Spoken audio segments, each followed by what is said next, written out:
Hi! I hope you enjoy this reading of Island Born, written by Juno Diaz and illustrated by Leo Espinosa. Every kid in Lola's school was from somewhere else. Hers was the school of faraway places. Mai was from a city so big that it was like its own country. India and Camila were from a stony village at the tippy top of the world. Mateo had lived in a desert so hot, even the cactus fainted. Nu was born in a jungle famous for its tigers and its poets, and Lola was from the island.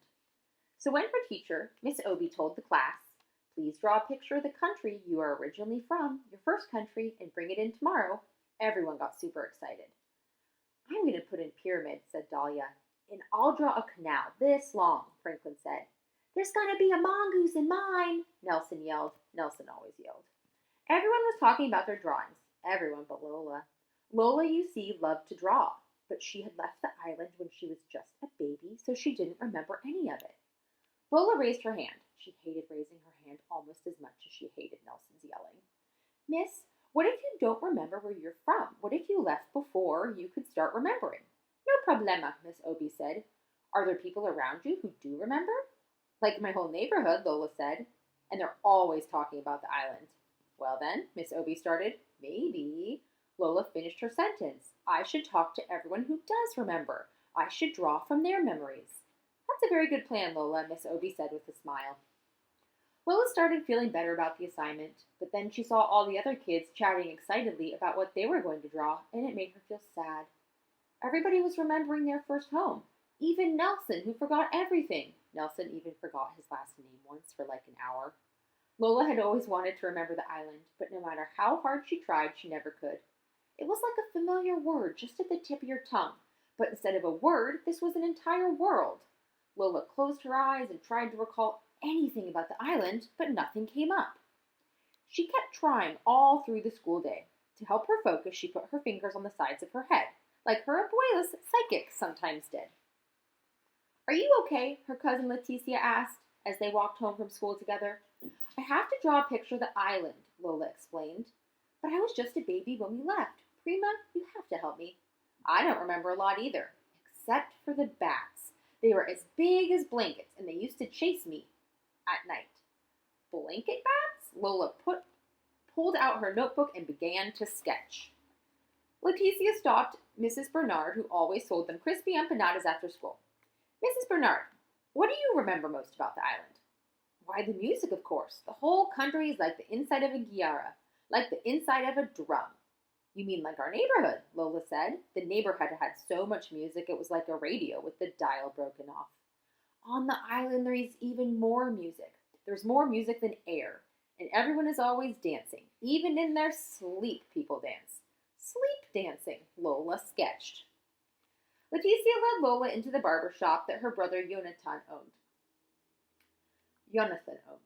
"Lola has to do an assignment about the island. She needs to know what you remember most about it." "Wepa," he said, laughing, "the agua de coco. How wonderful it tastes when you drink it right from the coconut." Mr. Rodriguez sat up in his chair. "And the mangoes that are the size of your head and so sweet. They make you want to cry," Lola said. She loved mangoes. "That's it exactly." "How much color there is," said the woman waiting with her son. "Colorful cars, colorful houses, flowers everywhere. Even the people are like a rainbow, every shade ever made." "Like us in here," Lola said. "Even more color," the woman said. "Agua, mango heads, rainbow people." Lola was trying to keep up. "The island sounds so beautiful. Why did we even leave?" "Well, it isn't all beautiful," the woman's son said. "The heat is on you like 5 bullies." The oldest barber muttered, "And other things." "Like what?" Lola wanted to ask, but the oldest barber had already turned away. In the lobby of their building, the cousins ran into Mr. Meir, the superintendent. Leticia called out, "Hey, Mr. Meir, can you tell us what you most remember about the island?" "Nobody cares about that old stuff," Mr. Meir grumbled. "Just be glad that you live here." "Don't listen to him," Leticia said. "Keep going and call me later if you need any help, okay?" "I will," Lola said. When Lola got into the elevator, she put her fingers on her temples and closed her eyes. "Island," she called, like it was a cat. "Island." But like a cat, the island did not come.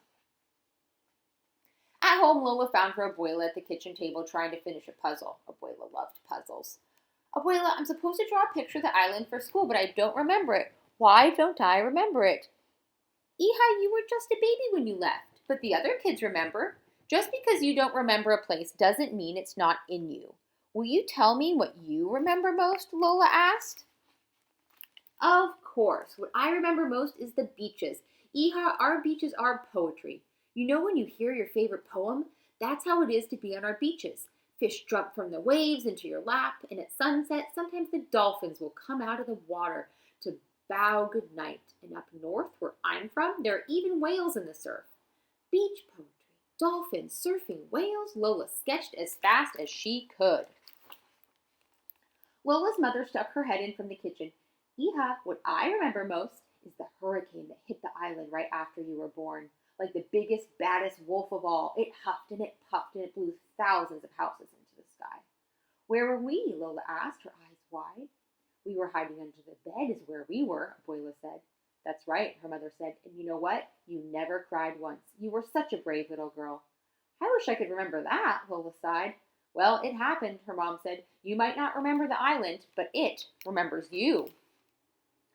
You should really talk to Mr. Muir, Abuela suggested. He knows more about the island than almost anybody.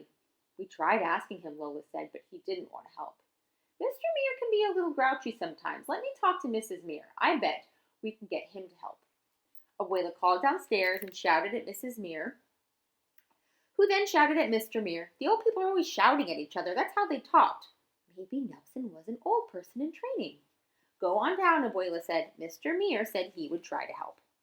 Lola was a little nervous, but that didn't stop her from knocking on the super's door. Mrs. Muir let her in. Look how big you've gotten, Lola. Mr. Muir is in his workshop. Go right in. Mr. Muir looked up from the contraption he was fixing. Your grandma says you've been interviewing people about the island. Lola nodded nervously. Yes, sir, it's for a class assignment. What have they told you? She flipped through her sketches. Bat blankets, more music than air, fruit that makes you cry, beach poems, and a hurricane like a wolf. I see, Mr. Muir said. So no one told you about the monster? Lola's eyes got wide. She shook her head. No. Even those who know don't always want to talk about him. Mr. Muir turned toward the old worn map he had of the island. Our island has always been a beautiful place. It was when I was your age, and it is today. But even the most beautiful places can attract a monster. A long time ago, long before you were born, that's exactly what happened. A monster fell upon our poor island. For once, Lola's pencil didn't move. It was the most dreadful monster anyone had ever seen. The whole island was terrified, and no one could defeat it. It was just too strong. For 30 years, the monster did as it pleased. It could destroy an entire town with a single word and make a whole family disappear simply by looking at it. Lola's curly hair was uncurling with fear. Did you see the monster, Mr. Muir? Yes, all the time. Were you scared? We were all very scared. Lola's heart was pounding. So what happened next, Mr. Muir? What should always happen to monsters? Heroes rose up.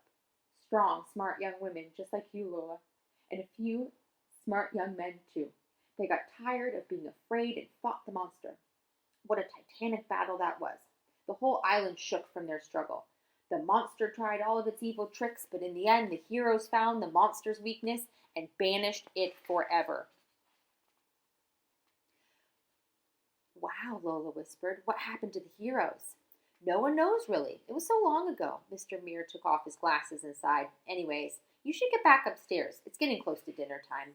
Thank you, Mr. Muir, Lola said. Thank you for all your help. How'd it go? Lola's mother asked. It was really good. Lola looked at the blank page in her hands. Lola spent the rest of the night drawing the island.